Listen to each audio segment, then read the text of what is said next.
ഈ ഒരു വീഡിയോ ഭാഗത്ത് നമ്മൾ നോക്കാൻ പോകുന്നത് എങ്ങനെയാണ് പ്രധാനമന്ത്രി മാതൃവന്ദന യോജന സ്കീമിലോട്ട് നമുക്ക് ഒരാളെ ബെനിഫിഷ്യറി ആയിട്ട് ആഡ് ചെയ്യാൻ സാധിക്കുക എന്നുള്ളതാണ്. സ്ത്രീകൾക്ക് ഗവൺമെന്റ് നൽകുന്ന ഒരു ധനസഹായമാണ് പ്രധാനമന്ത്രി മാതൃവന്ദന യോജന സ്കീമിൽ ഉൾപ്പെടുന്നത്. ഗർഭിണികളായിരിക്കുന്ന സമയത്ത് നമുക്ക് രജിസ്റ്റർ ചെയ്യാൻ സാധിക്കും. അങ്ങനെ അവർ പ്രസവം നടന്ന ശേഷം നമ്മൾ പ്രസവം റിപ്പോർട്ട് ചെയ്ത് കഴിഞ്ഞാൽ സ്ത്രീകൾക്ക് അക്കൗണ്ടിലോട്ട് തുക ക്രെഡിറ്റ് ആവുന്ന രീതിയാണിത്.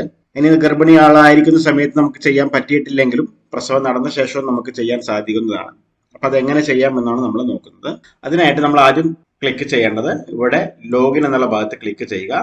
നമുക്ക് ഒരു പേഴ്സണലായിട്ട് ഐ ഡി നമുക്ക് ഇതിനകത്ത് ഉണ്ടാക്കാനായിട്ട് സാധിക്കില്ല. സിറ്റിസൺ ലോഗിൻ ഇപ്പം നിലവിൽ അവൈലബിൾ അല്ല. അതുകൊണ്ട് തന്നെ നിങ്ങൾ ചെയ്യേണ്ടത് കസ്റ്റമറോട് അവരുടെ തൊട്ടടുത്തുള്ള അംഗനവാടിയിലെ നമ്പർ, യൂസർ ഐ ഡിയും പാസ്വേഡും വാങ്ങിക്കാനായിട്ട് പറയുക. ആ ഒരു ഐ ഡി ഉപയോഗിച്ചിട്ടായിരിക്കണം. അംഗൻവാടിക്കാർ പൊതുവെ ചെയ്ത് കൊടുക്കാറില്ല. അപ്പൊ അവർക്ക് ഒരു ഐ ഡി ഉണ്ടാവും. ആ ഒരു ഐ ഡി വെച്ചിട്ടായിരിക്കണം നമ്മൾ ഇതിലേക്ക് ലോഗിൻ ചെയ്യേണ്ടത്. ഉദാഹരണത്തിന് ഞാനിപ്പോൾ ഒരു അംഗൻവാടി ഐ ഡി വെച്ചിട്ട് ലോഗിൻ ചെയ്യുന്നു. ലോഗിൻ ചെയ്ത് കഴിയുമ്പോൾ നമുക്ക് ഇതുപോലെയാണ് കാണാൻ സാധിക്കുക. ഇതിനകത്ത് നമുക്ക് ഇടതുഭാഗത്ത് ഡാറ്റ എൻട്രി എന്നൊരു ഓപ്ഷൻ ഉണ്ട്. അതിൽ ക്ലിക്ക് ചെയ്യുക. ഇവിടെ ബെനിഫിഷ്യറി രജിസ്ട്രേഷൻ എന്നുള്ള ഭാഗമുണ്ട്. അത് ക്ലിക്ക് ചെയ്യുക. ഇവിടെ നമുക്ക് ഫസ്റ്റ് ചോദ്യം എന്നുള്ളത് ബെനിഫിഷ്യറി ആയിട്ട് വരാൻ പോകുന്ന ആള് സെൻട്രൽ ഗവൺമെന്റോ അല്ലെങ്കിൽ സ്റ്റേറ്റ് ഗവൺമെന്റിലോ പെട്ട ആളാണോ എന്നുള്ളതാണ്. നോ തന്നെ ആയിരിക്കണം കൊടുക്കേണ്ടത്.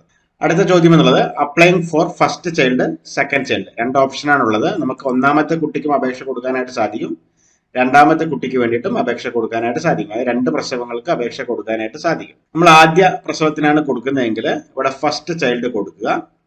ഇവിടെ നമ്പർ ഓഫ് ലിവിങ് ചിൽഡ്രൻ എന്നുള്ള ഭാഗത്ത് 0 മുതൽ 4 വരെ കാണാനായിട്ട് സാധിക്കും. അതായത് ഇപ്പൊ നിങ്ങൾ ഗർഭിണികൾക്ക് വേണ്ടിയാണ് ചെയ്ത് കൊടുക്കുന്നതെങ്കിൽ 0 സെലക്ട് ചെയ്യുക. ഇനിയല്ല ഒരു പ്രസവം നടന്നു ഒരു 2 മാസമായി 3 മാസമായ ഒരു കുട്ടികളാണെങ്കിൽ നമ്മളിവിടെ 1 ആയിരിക്കണം സെലക്ട് ചെയ്യേണ്ടത്. അപ്പൊ നമ്മൾ അങ്ങനെ സെലക്ട് ചെയ്യുന്ന സമയത്ത് ഏറ്റവും താഴെ വന്നു കഴിയുമ്പോൾ ഇവിടെ കുട്ടികളുടെ ഡീറ്റെയിൽസ് കാര്യങ്ങളൊക്കെ ഇവിടെ വ്യത്യാസം ചോദിച്ചിട്ട് ഒരു അഡീഷണൽ ആയിട്ടുള്ള കോളം വന്നിട്ടുണ്ടാവും. 0 നമ്മൾ കൊടുക്കുന്നതെങ്കിൽ അവിടെ ആ കുട്ടികളുടെ ഹോസ്പിറ്റലിൽ ജനനം നടന്ന സ്ഥലങ്ങളും കാര്യങ്ങളൊന്നും നമ്മളോട് ചോദിക്കത്തില്ല. ഓക്കെ, ഉദാഹരണത്തിന് പ്രസവം നടന്ന ശേഷമാണെങ്കിൽ 1 എന്നുള്ള ഭാഗത്ത് ക്ലിക്ക് ചെയ്യുക. അടുത്തായിട്ട് ബെനിഫിഷ്യറിക്ക് ആധാർ കാർഡ് ഉണ്ടോ എന്നുള്ളതാണ് ചോദിക്കുന്നത്. യെസ് തന്നെ ഓട്ടോമാറ്റിക് ആയിട്ട് കൊടുക്കുക. പേര് ടൈപ്പ് ചെയ്ത് കൊടുക്കുക. അതിനുശേഷം ആധാർ നമ്പർ ഇവിടെ ടൈപ്പ് ചെയ്ത് കൊടുക്കുക.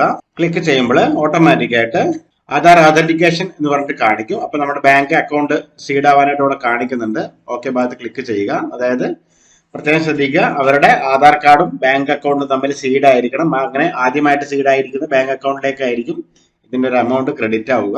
ഡേറ്റ് ഓഫ് ബർത്ത് എന്നുള്ള ഭാഗത്ത് ഡേറ്റ് ഓഫ് ബർത്ത് ടൈപ്പ് ചെയ്ത് കൊടുക്കുക, അല്ലെങ്കിൽ സെലക്ട് ചെയ്ത് കൊടുക്കുക. അതിനുശേഷം കാറ്റഗറി നെയിം എന്നുള്ള ഭാഗത്ത് SC ST ഉണ്ട്, അതേഴ്സ് ഉണ്ട്. അതേഴ്സ് ആണെങ്കിൽ അതേഴ്സ് സെലക്ട് ചെയ്യുക. മൊബൈൽ നമ്പർ എന്നുള്ള ഭാഗത്ത് ബെനിഫിഷ്യറിയുടെ മൊബൈൽ നമ്പർ ടൈപ്പ് ചെയ്ത് കൊടുക്കുക. അടുത്തതാണ് എലിജിബിലിറ്റി പ്രൂഫാണ്. അതിന് എലിജിബിലിറ്റിയുടെ ക്രൈറ്റീരിയ ആയിട്ട് ഇവിടെ നമുക്ക് കുറച്ച് പ്രൂഫുകൾ കാണിച്ചിട്ടുണ്ടാവും. ഇതിൽ ഏതാണോ നമ്മുടെ കയ്യിൽ, കസ്റ്റമറുടെ കയ്യിൽ അല്ലെങ്കിൽ ആ ബെനിഫിഷ്യറിയുടെ കയ്യിലുള്ളത് അതിവിടെ സെലക്ട് ചെയ്ത് കൊടുക്കുക. ഇപ്പോൾ ഉദാഹരണത്തിന് ഒരു വരുമാന സർട്ടിഫിക്കറ്റ് ആണുള്ളത്. അത് 8 ലക്ഷത്തിൽ കുറയാത്ത 8 ലക്ഷത്തിൽ കൂടാത്ത വരുമാന സർട്ടിഫിക്കറ്റ് ആയിരിക്കണം. ഇ-ശ്രം കാർഡ്, BPL റേഷൻ കാർഡ് അവർ നിലവിൽ അവരായിരിക്കണം അതിന്റെ ഓണർ. അപ്പം ഒന്നുമില്ലാത്ത ആളുകൾക്ക് നമുക്ക് ഇ-ശ്രം കാർഡ് കൊടുക്കാവുന്നതാണ്. അതുമല്ലെങ്കിൽ ആശാ വർക്കേഴ്സ് കൊടുക്കുന്ന കാർഡ്, ഇതിൽ ഏതെങ്കിലും ഒന്നും ആയിരിക്കണം നമ്മൾ ഇതിലേക്ക് അപ്ലോഡ് ചെയ്ത് കൊടുക്കേണ്ടത്. അപ്പം ഒന്നുമില്ലാത്ത ആളുകളാണെങ്കിൽ ഇ-ശ്രം കാർഡ് ഇവിടെ കൊടുക്കാം. ഫാമിലി ഇൻകം സെലക്ട് ചെയ്യുന്നു. ഫാമിലി ഇൻകം ആണ് നമ്മൾ സെലക്ട് ചെയ്യുന്നതെങ്കിൽ അതിന്റെ സർട്ടിഫിക്കറ്റ് നമ്പർ ആയിരിക്കണം നമ്മൾ അവിടെ ടൈപ്പ് ചെയ്ത് കൊടുക്കേണ്ടത്. ഇനി ഇ-ശ്രം കാർഡാണ് നമ്മൾ സെലക്ട് ചെയ്യുന്നതെങ്കിൽ അവിടെ ഇ-ശ്രം കാർഡ് നമ്പർ ആയിരിക്കണം സെലക്ട് ചെയ്യേണ്ടത്. ശേഷം ചൂസ് ഫയൽ എന്ന ഭാഗത്ത് ക്ലിക്ക് ചെയ്തിട്ട് നമ്മൾ ആ ഒരു ഫയൽ ഇതിലേക്ക് അപ്ലോഡ് ചെയ്ത് കൊടുക്കുക. അതിനുശേഷം നമുക്ക് ഇനിയുള്ളത് ഇമ്പോർട്ടന്റ് ഡാറ്റ ഡേറ്റ്സ് എന്നുള്ളതാണ്. അതായത് അവരുടെ ഒരു MCP അല്ലെങ്കിൽ MCTS, RCHS എന്ന് പറഞ്ഞിട്ടൊരു ID കൊടുത്തിട്ടുണ്ടാവും. അത് അംഗൻവാടിക്കാർ കൊടുക്കുന്നതാണ് നോർമലി. അത് കൊടുക്കുക. അതിനുശേഷം അത് രജിസ്ട്രേഷൻ നടത്തിയിരിക്കുന്ന ഡേറ്റ് എത്രയാണ് എന്നുള്ളത് ഇവിടെ കൊടുക്കുക. അതിനുശേഷം LMP ഡേറ്റ് അഥവാ ലാസ്റ്റ് പീരീഡ് ആയിരിക്കുന്ന ഡേറ്റ് ഏതാണെന്നുള്ളത് സെലക്ട് ചെയ്ത് കൊടുക്കുക. അതിനുശേഷം ANC ഡേറ്റ് ആണ്. അതും അവരുടെ കൃത്യമായിട്ട് അവരുടെ ഡാറ്റയിൽ കൊടുത്തിട്ടുണ്ടാവും. അതായത് അംഗൻവാടിയിൽ നിന്ന് കൊടുക്കുന്ന പേപ്പറിൽ കൃത്യമായിട്ട് കൊടുത്തിട്ടുണ്ടാവും. സെലക്ട് ചെയ്ത് കൊടുക്കുക. അടുത്തായിട്ട് ഡേറ്റ് ഓഫ് ബർത്ത് ആണ്, കുട്ടിയുടെ ഡേറ്റ് ഓഫ് ബർത്ത് ആണ് ചോദിക്കുന്നത്. അത് കൃത്യമായിട്ട് കൊടുക്കുക. അതിനുശേഷം ഈ ഒരു പ്രസവത്തിൽ എത്ര കുട്ടികളാണ് ജനിച്ചത് എന്നുള്ളതാണ്. 1, 2, 3, 4. അതിൽ ഒന്നാണെങ്കിൽ ഒന്ന് സെലക്ട് ചെയ്യുക, ജെൻഡർ സെലക്ട് ചെയ്ത് കൊടുക്കുക. അടുത്തായിട്ട് എവിടെ നിന്നാണ് പ്രസവം നടന്നിരിക്കുന്നത്, അംഗൻവാടി സെന്ററിൽ നിന്നാണോ, അല്ല ഗവൺമെന്റ് ഹോസ്പിറ്റലിൽ നിന്നാണോ, വീട്ടിൽ നിന്നാണോ, അല്ലെങ്കിൽ പ്രൈവറ്റ് ഹോസ്പിറ്റലാണോ, ഏതാണ് അതോടെ സെലക്ട് ചെയ്ത് കൊടുക്കുക. ഗവൺമെന്റ് ഹോസ്പിറ്റൽ ആണെങ്കിൽ ഗവൺമെന്റ് ഹോസ്പിറ്റൽ കൊടുക്കുക, പ്രൈവറ്റ് ആണെങ്കിൽ പ്രൈവറ്റ് കൊടുത്ത് അതിന്റെ പേര് ഇവിടെ ടൈപ്പ് ചെയ്ത് കൊടുക്കുക. അതിനുശേഷം താഴേക്ക് വരിക. ഇവിടെ പ്രസന്റ് അഡ്രസ്സ് കൊടുക്കാനുള്ള ഓപ്ഷനാണ്. നമ്മൾ റൂറൽ ഉണ്ട്, അർബൻ ഉണ്ട്. റൂറൽ ആണെങ്കിൽ റൂറൽ സെലക്ട് ചെയ്തു, പിൻകോഡ് ടൈപ്പ് ചെയ്ത് കൊടുക്കുക.